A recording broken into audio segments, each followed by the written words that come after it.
kurikulum di SMK yang sekarang sama yang dulu itu bedanya apa sih, Bu? Kalau yang sekarang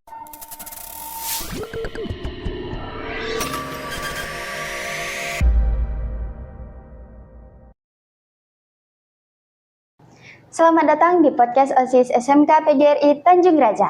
Yang perlu diingat, sekolah bukan hanya mengisi absen. Hai semuanya, kembali lagi bareng aku, Cinta. Di episode kali ini kita bakalan ngobrol bareng sama Wakil Kurikulum di SMK PGRI Tanjung Raja. Halo Ibu. Hai. Nah, Bu, gimana nih kabarnya hari ini? Alhamdulillah baik. Nah, Cinta puasa gimana? Kalau Cinta sih ya alhamdulillah baik juga. Puasa nggak nih, Bu? Alhamdulillah puasa. Nah, tadi kan Cinta cuma nyebutin kalau Ibu nih wakil kurikulum ya. Mungkin boleh Ibu perkenalan lebih mendalam lagi sama Sobat Geritra yang lagi nonton? Oke. Hai Sobat Geritra, saya Desi Hardianti, tempat tinggal di Tanjung Raja, di Perumahan Gria Alam Lestari, dan saya di sini sebagai guru mata pelajaran bahasa Inggris dan sebagai tugas tambahan juga sebagai wakil kepala sekolah bidang kurikulum. Oke. Itu aja ya. Oke.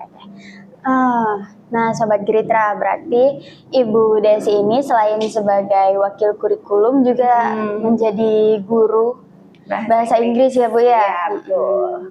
Kemarin waktu Cinta kelas 11 semester 1 juga sempat diajar sama Ibu Desi ya, Bu ya? Ya. Cuman semester 2-nya diganti. Betul. Oh iya, Bu.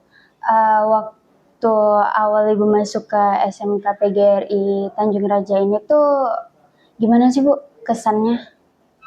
Pertama kali masuk di sini itu di tahun 2015. 2015. Itu waktu SMK udah dikenal sebagai SMK PGRI atau masih STM nih, Bu? Kalau di tahun 2015 itu sudah dikenal dengan SMK PGRI Tanjung Raja. Jadi kesan pertamanya di tahun 2015 SMK PGRI, sebelumnya kan STM.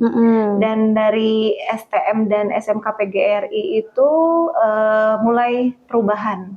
Jadi mulai perubahannya dari jumlah siswa, itu di tahun 2015 itu sedikit demi sedikit meningkat.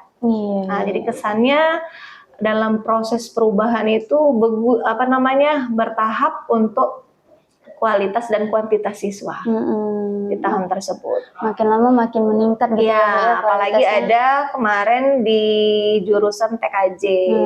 Sebelumnya kan STM dikenal dengan otomotif, sekarang sudah ada beberapa jurusan selain otomotif. Itu yang membuat masyarakat percaya dengan SMK PGRI Tanjung Raja. Oke. Nah, waktu Ibu Desi awal masuk ke SMK nih ya, Ibu ngajar materi apa nih, Bu? Kalau untuk awal sekali ya, Ibu kemarin mengajar KKPI. KKPI? Itu dulu di kurikulum sebelum 2013 ya. KKPI itu singkatan dari keterampilan, keahlian, dan pengelolaan informasi, keterampilan komputer dan pengelolaan informasi, itu KKPI. Kalau sekarang udah ke informatika namanya. Jadi lebih singkat, Bu ya? Itu awal. Jadi di awal itu kemarin kan Ibu memang mengajarnya di kursus dulu, ya, sebelum mengajar honor di sekolah, ada juga mengajar kursus komputer kemarin itu di Trakom. Ya, jadi selagi kuliah mengajar kursus, setelah itu sudah sekitar 10 tahun mengajar kursus, baru honor. Jadi honor selagi di sekolah juga di tempat kursus. Jadi ada basic juga untuk ngajar komputer. Nah, awal Ibu Desi dari mengajar KKPI menjadi bahasa Inggris itu gimana sih, Bu? Karena KKPI pembelajaran komputer di dalam dasar-dasar programnya kan ada bahasa Inggrisnya. Jadi selagi ada jam KKPI, karena kemarin itu banyak sekali guru bahasa Inggris. Jadi kebagiannya di pelajaran KKPI tadi. Kalau misal untuk jurusan di kuliah emang bahasa Inggris ya? Iya, betul. Nah, ngomong-ngomong soal wakil kurikulum nih, Bu ya, Ibu menjabat sebagai wakil kurikulum itu dari tahun berapa sih, Bu? Kalau untuk pertama kali menjabat itu di tahun 2023. Oh, Ya. berarti masih agak baru ya, Bu ya? Iya, baru. Sekarang 2026, udah lebih 3 tahun lah kayak gitu. Oke. Itu kok bisa jadi wakil kurikulum gimana nih, Bu? Ceritanya itu di tahun 2023 saya aktif di guru penggerak. Oh. Jadi selagi saya honor sekolah, saya ada keinginan untuk selalu meningkatkan kompetensi profesional. Salah satunya mengikuti program dari pemerintah. Waktu itu di tahun pemerintahnya Menteri Pendidikan kita Nadiem Makarim, ada yang namanya program guru penggerak. Dan untuk masuk di program itu sungguh sulit ya, karena kebanyakan ada beberapa guru yang memang minat, itu ada guru-guru yang PNS ya, yang ikut ke guru penggerak, tapi tidak menutup kemungkinan guru honor juga bisa. Jadi saya waktu itu mengikuti program tersebut dan aktif di guru penggerak, karena di sekolah ini baru saya yang mengikuti program ini. Jadi dari program itu saya dapat kesempatan untuk menjadi wakil kurikulum, karena memang penugasan untuk kurikulumnya lagi kosong. Dan karena keaktifan saya di program guru penggerak ini, maka dari kepala sekolah dan dari yayasan itu menunjuk saya sebagai wakil kurikulum. Itu yang pertama kali. Oh, wow. Iya. Berarti emang dari dulu Ibu Desi ini aktif ya? Iya, kalau ada program untuk pelatihan itu saya seneng, karena dalam pelatihan itu kita bisa menambah wawasan, terus juga bisa menambah teman ya dan pengalaman. Wah, keren banget sih Bu. Ya, karena dari kita ikut pelatihan itu bukan di satu tempat. Jadi bisa kita ke kemarin ada lokakarya, bertemu dengan guru-guru SD, SMP, SMA, SMK. Jadi bisa sharing, sharing bagaimana caranya menjadi guru yang baik. Oke. Nah, kalau misal untuk tugas utama wakil kurikulum ini apa sih Bu? Untuk tugas utama itu mengatur jadwal guru-guru. Jadi dan membantu tugas kepala sekolah. Nah, jadi apa yang sudah tupoksi kami sebagai kurikulum, menyusun jadwal pembelajaran dan juga menyusun kurikulum ya, yang pastinya adalah menyusun kurikulum sekolah. Iya. Oh, berarti jadwal guru-guru yang biar nggak tabrakan itu Ibu Desi ya yang Iya, betul.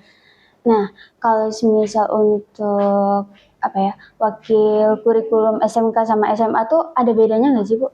Kalau untuk kurikulumnya itu beda. Ya, SMA dengan SMK itu beda. Karena kalau di SMK ada yang namanya PKL dan kalau di SMA tidak ada. Dan juga untuk penjurusannya, mata pelajarannya juga ada beberapa yang berbeda. Kalau misalnya di kelas 11 itu kan ada konsentrasi keahlian sesuai dengan KK atau program keahlian yang ada di sekolah. Kalau di SMA itu tidak ada. Tapi aku sempat dengar-dengar nih ya Bu ya, kalau misal di SMA tuh sekarang udah ada jurusan. Iya, biasanya kalau dulu itu kan ada IPA, IPS kan SMA, tapi untuk yang sekarang penjurusannya memang dari mata pelajaran. Kadang ada yang dominan mata pelajaran kimia, dominan ke biologi, itu di SMA. Tapi kalau untuk seperti SMK kan program keahliannya ada otomotif kalau seperti di sekolah kita, dan konsentrasi keahlian dari otomotif itu dijabarkan lagi menjadi KK, konsentrasi keahlian. Iya, ada teknik alat berat kan kita, ada teknik kendaraan ringan, ada teknik sepeda motor, itu untuk otomotif. Kalau program keahliannya yang DKV, desain komunikasi visual, itu turunannya juga konsentrasi keahliannya DKV. Kalau TKJ itu kan teknologi informasi, nah jadi konsentrasi keahliannya teknik komputer jaringan. Nah semua dari jurusan tadi, konsentrasi keahlian tadi itu beda, pembelajarannya juga beda. Masing-masing konsentrasi keahlian tuh apa ya, kayak ngutamain sama jurusannya gitu. Iya, fokus ke satu konsentrasi keahlian.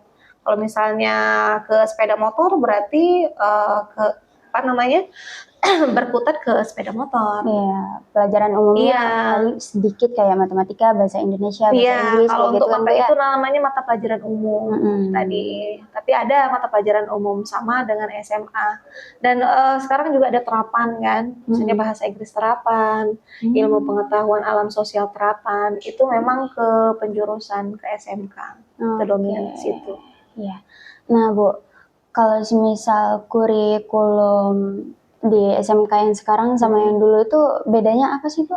Kalau yang sekarang dengan yang tahun kemarin itu berbeda dari kurikulum yang kemarin ya. Kalau kemarin kan ada 2013, kurikulum 2013 revisi.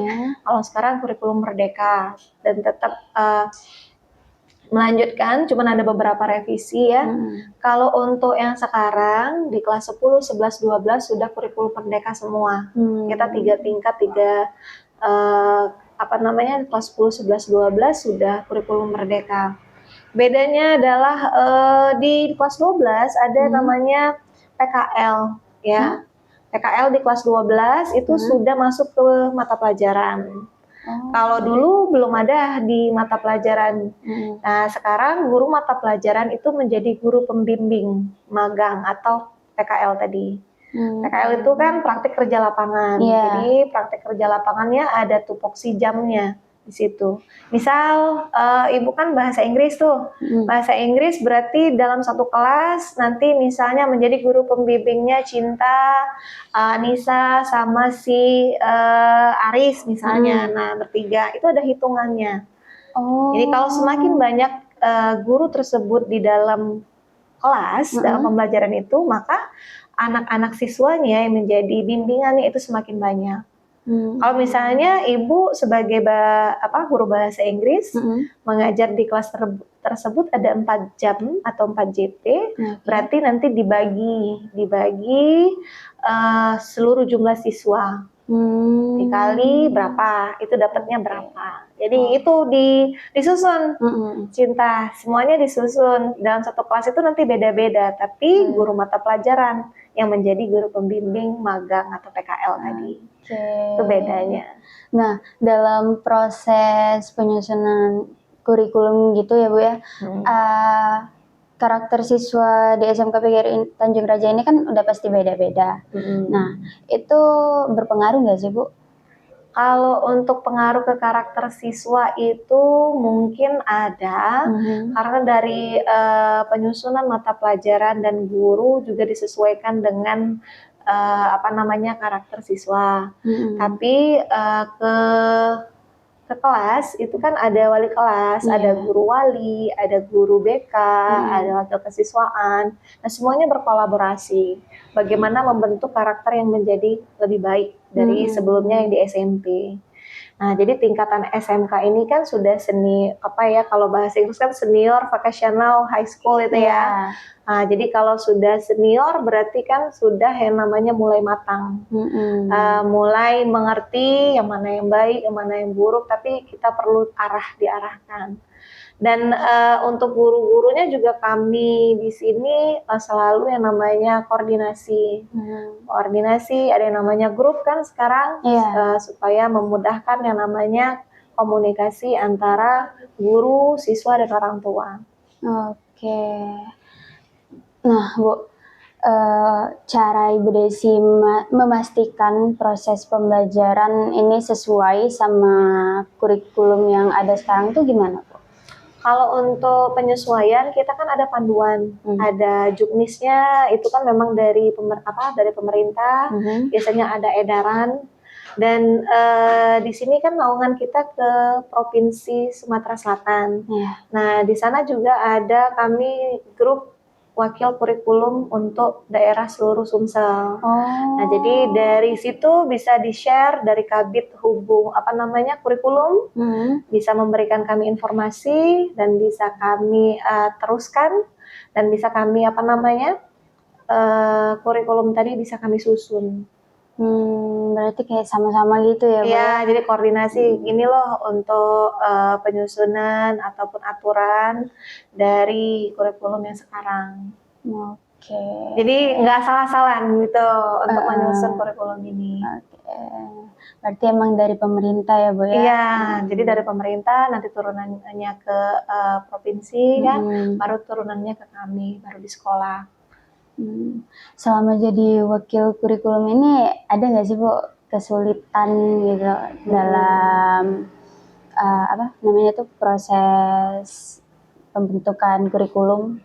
Kalau untuk proses kita kan kurikulum satuan pendidikan itu kesulitannya mungkin ada di penyesuaian dengan jam guru-guru kita. Kadang guru-guru kita ada yang mengajar di tempat lain. Nah, mungkin di penyesuaian dari jam pembelajarannya itu bisa mengalami tabrakan tadi kan antara jam ini dengan jam guru yang lain. Mungkin itu, selebihnya tidak ada. Oke, berarti masih di penyusunan jam. Iya, ya.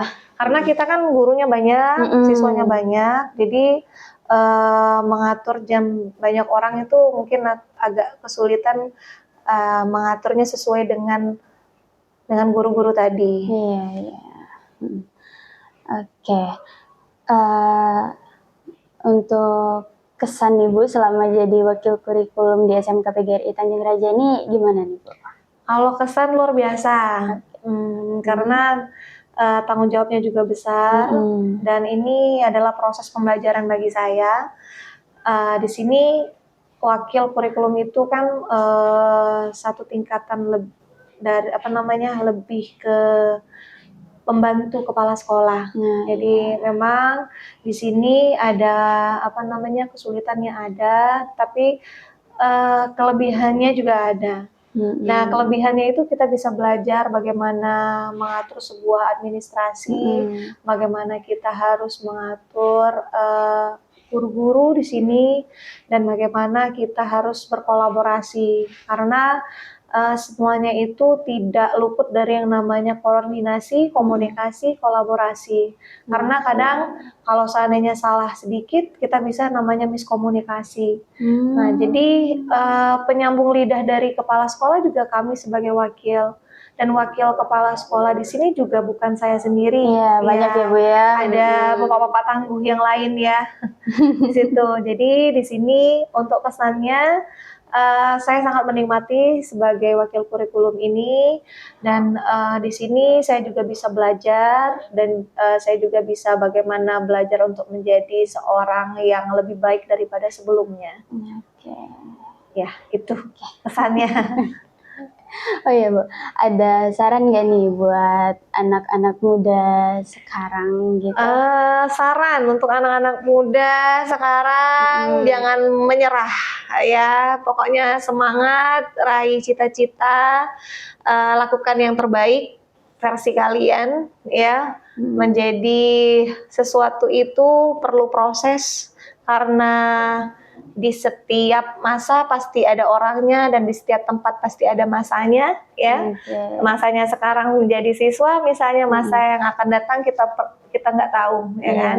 Tapi untuk itu kita harus yang namanya selalu optimis, semangat ya, karena untuk mencapai cita-cita itu yang perlu adanya niat ya, niat dan yakin. Kalau seandainya dari mindset kita tidak mendukung kita sendiri, bagaimana kita harus menjadi yang lebih baik tadi. Jadi untuk semuanya ya, apalagi anak-anak sekarang ya yang lagi merintis tujuan ataupun yang masih bingung, kalian harus yang namanya selalu berdoa, minta doa orang tua, apalagi ibu ya, karena dari doa orang tua kita akan menjadi sukses. Oke. Nah, tadi kan Ibu Desi sempat ngomongin soal cita-cita nih. Iya. Kira-kira pekerjaan Ibu Desi sekarang tuh sesuai nggak sih Bu sama cita-cita Ibu di masa lalu gitu? Sesuai sekali. Sesuai ya? Iya, karena kalau dulu emang dari SD cita-citanya mau menjadi guru, ya. Jadi guru, tapi kadang-kadang ada keinginan mau jadi polwan, ada keinginan lagi mau jadi misalnya tour guide kemarin kan. Nah, jadi memang dari awal memang mau menjadi guru. Karena kalau guru bahasa Inggris, kenapa memilih bahasa? Bahasa Inggris itu kan bahasa internasional. Mungkin saja nanti kita akan gunakan untuk mencapai memberikan informasi, karena setiap informasi itu melalui komunikasi, dan dari bahasa kita bisa yang namanya mendapatkan info tadi ya. Oke. Apalagi bahasa Inggris sekarang tuh kan makin lama makin diperlukan ya Bu ya. Betul. Nah, sekali lagi nih Bu, pesan buat siswa-siswi yang merasa kalau misal bahasa Inggris tuh kayak nggak penting itu gimana sih Pak? Oke, kalau ada yang merasa bahasa Inggris itu nggak penting, kalian salah ya. Karena bahasa Inggris itu adalah bahasa internasional. Ya, mungkin saja nanti kalian akan keluar negeri ataupun nanti keluar ya daerah kita. Dan di bahasa Inggris itu sudah yang namanya mendunia. Kita akan mengetahui sesuatu hal kalau tidak bahasa negara itu ataupun bahasa Inggris. Jadi bahasa Inggris gunakanlah karena bahasa yang unik ya. Selagi itu bisa kalian capai, bukan hanya bahasa Inggris, bahasa Jepang, bahasa Mandarin, silakan dipelajari. Karena kalau seandainya kalian tahu bahasa, maka dunia akan terbuka untuk kalian. Oke, berarti yang merasa kalau misal bahasa Inggris itu nggak penting, itu cita-citanya terlalu pendek ya Bu ya? Nggak ada keinginan buat... Belum kebuka mindsetnya. Nggak ada keinginan buat ke luar negeri atau gimana gitu ya kan? Karena dunia ini luas, luas sekali. Kayaknya bosen gak sih Bu kalau misal harus tinggal di Tanjung Raja ini aja gitu, nggak nyobain dunia luar lagi? Karena bukan hanya kita yang harus melangkah keluar, tapi bisa sekarang kan dunianya sudah digital. Dari bahasa bisa kita kuasai dunia tadi dengan belajar. Terakhir nih Bu ya. Oke, boleh. Tips buat belajar bahasa Inggris biar jadi lebih menyenangkan atau lebih mudah itu gimana sih Bu? Oke, kalau tipsnya sesuai dengan keinginan. Jadi kalau seandainya ingin berbicara bahasa Inggris berarti harus latihan ngomong. Ya, kalau mau pintar nulis berarti harus menulis. Kalau misalnya mau membaca lebih ke terus membaca, karena di skill bahasa Inggris ada 4 tadi ya, speaking, writing, listening, sama reading ya. Jadi kalau misalnya suka mendengar, silakan mendengarkan musik, ataupun misalnya senang nonton film, silakan nonton film yang ada subtitlenya. Coba sekali-sekali subtitlenya bukan diganti bahasa Indonesia, tapi bahasa Inggris juga, ya. Supaya tahu di situ. Kalau seandainya suka baca komik, kalau nggak suka dengan sastra yang biasa ya. Kalau misalnya mau berbicara, conversationnya yang harus dilatih. Jadi practice makes better. Jadi selalu latihan supaya jadi jauh lebih baik. Kalau Cinta ini tuh sebenarnya senang juga ya Bu ya sama bahasa Inggris. Tapi buat merangkai katanya itu loh Bu, agak susah.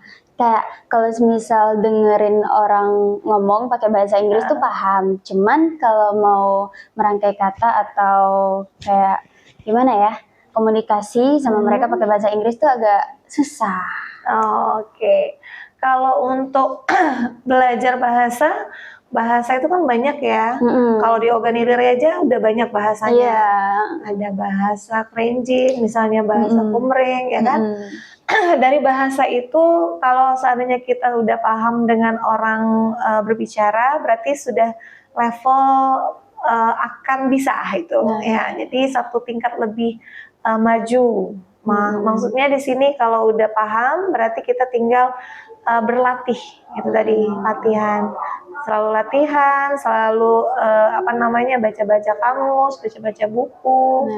Nah, jadi kalau misalnya mau berbicara, ya tadi harus latihan bicara, latihan dialog dengan orang, misalnya atau dari AI bisa kan sekarang.